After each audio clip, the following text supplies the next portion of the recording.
Alright, welcome to chapter 13 and a little bit of chapter 12.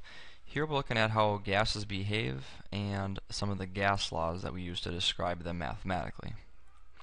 In our first video here, we'll cover 12.1, which is kind of just looking at gases in general, some of their properties and behaviors. Main objectives are going to be able to explain the behavior using a thing called kinetic molecular theory.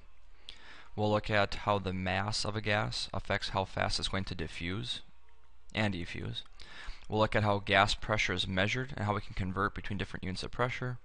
And we'll lastly look at partial pressure of a gas. Alright, so to begin, we start by talking about kinetic energy. Kinetic energy is the energy of motion, and all matter is moving as long as it has energy. And matter can move from place to place, matter can rotate and spin, and matter can vibrate back and forth. Kinetic energy is the energy of motion. Now, the reason we want to talk about kinetic energy is because we're going to look at how kinetic energy impacts particles or molecules, and we have a theory that kind of describes how this impacts the behavior of matter. So it's called kinetic molecular theory, or KMT. So KMT describes the behavior of matter and in terms of how those particles move. And this model does make some assumptions about a gas particle in terms of its size, motion, energy. And we're going to look at that on the next few slides. So in KMT, we say that particles are very small. As you can see, they're small, and they don't experience any attractive or any significant attractive or repulsive forces because they're very far apart from each other and there's lots of space between them. It's kind of like this. I did the example in class with magnets. Magnets, and just imagine this is a magnet here, and here's a magnet over here. They don't attract, and why not? Well, the answer is they're too far apart. Magnets, their attraction is only strong when they're close together. In fact, it becomes even stronger when they're close together. Gas particles can be polar, and polar things attract other polar things as long as the partial positive side is attracting to the partial negative side of another molecule. Recall we did this with water molecules and other molecules back in the polarity chapter with structures. So these particles can attract each other, but because they're so far apart on average, they really don't experience the attraction or repulsion with each other. Up next, we say that particles are always moving. Gas particles are constantly moving, and they move in a straight line. They can collide with each other like they did right here, and they can collide with the walls of their container.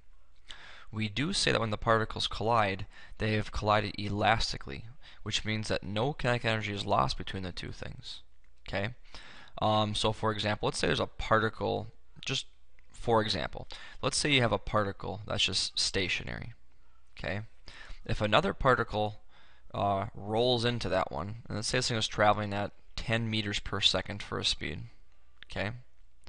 When it collides and hits the thing at rest, all the energy should be transferred into this guy, and that particle should take off and move at 10 meters per second. The other ball that rolled into it, it should stop and stay in its spot there because all the energy is transferred. Well, we all know that's not how things really happen, but that's kind of an assumption we're going to make in our model here, and it does make our model work fairly well. So we say the collisions are elastic in kinetic molecular theory. Up last, we want to explain how the particles move in terms of their speed. And if particles have kinetic energy, the energy of motion, that's because they have a mass and a velocity. Kinetic energy, as you may recall from physical science, is 1/2 the mass times the velocity squared. And you can find kinetic energy. In chemistry, we're not really going to calculate this number. What we care more about is temperature, because temperature is something we found to be proportional to kinetic energy. The hotter things are, the higher their temperature is, the more kinetic energy they have. So make sure you know what the definition of temperature is, and then temperature to us is a measure of average kinetic energy of particles in a sample. And a hotter temperature basically means that we have a higher kinetic energy. If you think about it, these particles over here, they're moving around and so forth. Do they weigh any different when they move? And the answer is no. So their mass is constant. So if their kinetic energy goes up, that means their velocity is what's going to go up to compensate for that. So because velocity and kinetic energy have this relationship. They're directly related. When things are moving faster, they have hotter temperatures, and vice versa. When things get colder, they have less kinetic energy and they move slower. Okay, so there's that relationship between temperature and speed of particles.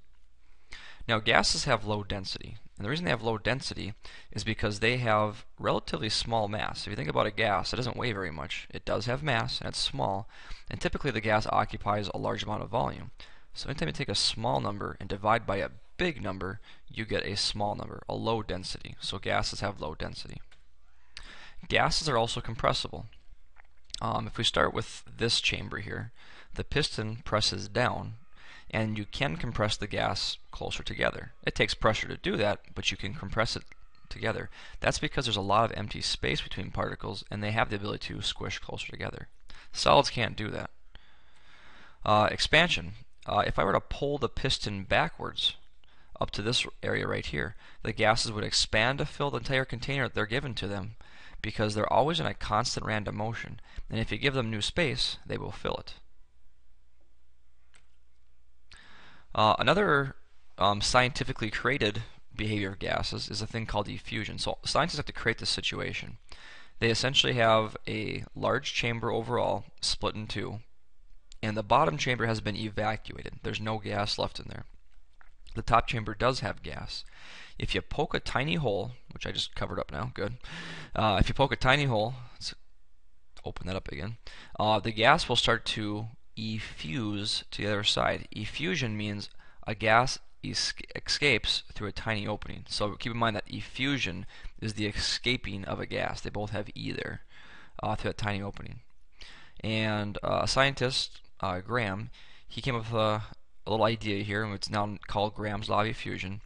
The rate at which the gas goes into the other chamber is inversely. So that means, opposite relationship here to the molar mass. So basically what that means is if a particle has a high molar mass, the rate at which it's going to go in the other chamber, effusion, is going to be slower.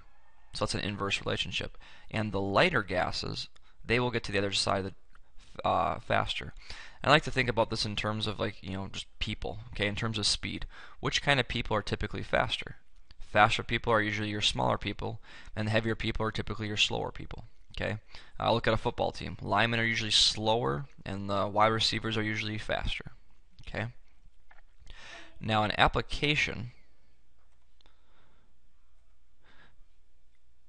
Okay, so here's a good picture of effusion here. We have some big particles, and we have some small particles in the sample here. The big guys start inside, and so do the little ones. Who gets out faster when you open it up?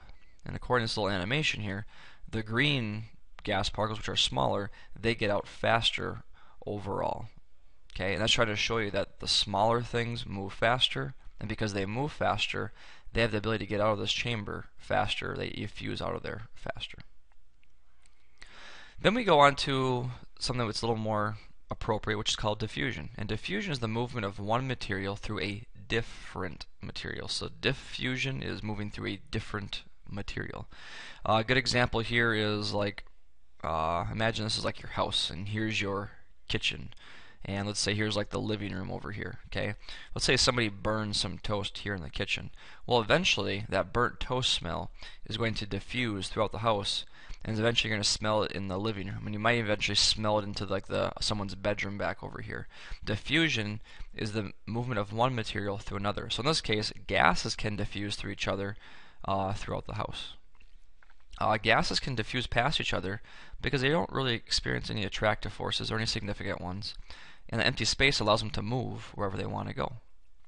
One thing that's really important to know about diffusion is it always moves from an area of high concentration to low concentration. Okay, so if we look at a before and after, okay, so let's just imagine that something was spilled in our classroom over here. Okay, initially it's really concentrated, and holy buckets, it smells. After a given amount of time, it depends on how fast the gas moves. The gas particles now are equally separated throughout the room. So it always goes from being high concentration to the areas of low concentration, which is everywhere around the room, until everything is essentially the same concentration. So diffusion looks like this. So you get a perfume perhaps leaking out of this bottle, and it's diffusing into the room, and it keeps on doing that until it's at equilibrium, until it's equal in concentration everywhere. So it always goes from high here out to low. We all know it's not going to spontaneously flow back into the bottle, so things always go from high to low concentration. So here's our real equation we're going to use that goes along with this topic. This is called Graham's law, and it relates. It's basically the equation we saw earlier, but it actually has two parts to it. So it is rate of substance A over the rate of substance B. So it's how fast they're diffusing, or how fast they're effusing. Their rates go in here, A and B, and it's equal to the square root of this ratio here. And the molar mass of substance B now is on top, and the molar mass of substance A is on the bottom. That's the inverse relationship we talked about earlier. Okay, so you basically need to know a few things. You either know this, or you know that. You know this, or you know that. There's essentially four variables in this equation. Okay, and usually I'll give you three. I'll give you three of the four and calculate one of those four things, or we'll ask you to find just the ratio, just what's the number that this equals. So you don't solve for those things, you solve for what you plug in on the other side over here. You plug those in and just calculate a number, and that's the ratio of those particular things. If that ratio is less than 1, that means that A is slower than B by whatever that decimal number is. If your number is greater than 1, that's how much A is faster than B. And that's what this calculation helps us figure out, is how much faster or slower A is compared to B. Okay? So let's do a little practice problem here. This one says just calculate the ratio of diffusion rates. So it doesn't actually tell us to do any actual calculation of what the rates are. We just want to know what the ratio is. So we have to plug those numbers into the equation here. Alright, so what we do is you read the question carefully, and whatever thing is first, that's substance A. So hydrogen is the first thing mentioned, so that's substance A. Helium is substance B, that's the second thing. So I'm going to substitute all the A's and B's with hydrogen and helium. So the rate of hydrogen is first over helium, and when you plug them in on the equation over here, helium is on top, hydrogen's on the bottom. Now look at the molar masses of these things. Hydrogen is H2, helium is just one of them. Find their masses off the periodic table, and that's the mass you would calculate for both of them, or just find. And then do the math. 4 divided by 2.02, and take the square root of it. The answer is 1.41. And what that means is that, again, when this number is greater than 1, it means A, so substance A here, hydrogen is 1.41 times faster at diffusion than helium. So if I had these two gases in a little race here, so here's H2 and here's helium, and I said race, we would expect hydrogen to be 1.41 times faster because of that calculation there. And that's what we find out. Lighter gases move faster. Another practice problem for you to do here. Once you try it and unpause to see the answer when you're done, it's looking a little bit different at the problem here. It gives you your diffusion rates. It's asking you to find the molar mass of an unknown gas. And just a little tip here, make your unknown thing always the top thing. So in this case, we're looking for a molar mass. Make this your unknown. Like make that your question mark or your X variable. And plug everything else in here and try to solve for it. So unpause when you're done to see the answer. Okay, so I'm kind of plugging stuff in. So my unknown is X, and its rate is on the bottom over here. And then my known substance, its rate is up here, and neon's molar mass is 20.18. So you can see what we have set up here. We're going to just kind of take this step by step here. So solve the left-hand side there. Take that 3 divided by 2.55, and you get 1.18. And we'll actually go 7/6. We'll go one extra sig fig than we actually need here. Equals X over 20.18. Now to undo that square root, you must square both sides, and that gets rid of the square root. So square now that number, And when we square this, we get 1.384. And that equals x over 20.18. So if I multiply these two guys together here, we get x being equal to about 27.9. And that's its molar mass, so it's called grams per mole. So which gas out there do we think has a molar mass for this? So kind of think of some gases and look at the periodic table. And it turns out this is about 28.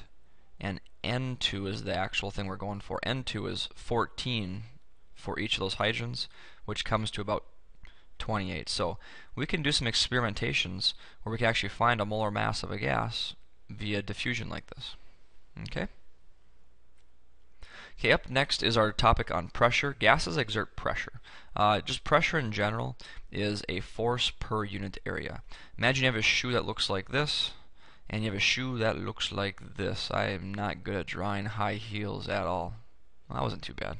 Anyway, this one exerts less pressure on the ground because the force is spread over a larger area, whereas the force pressing down is right here and right here.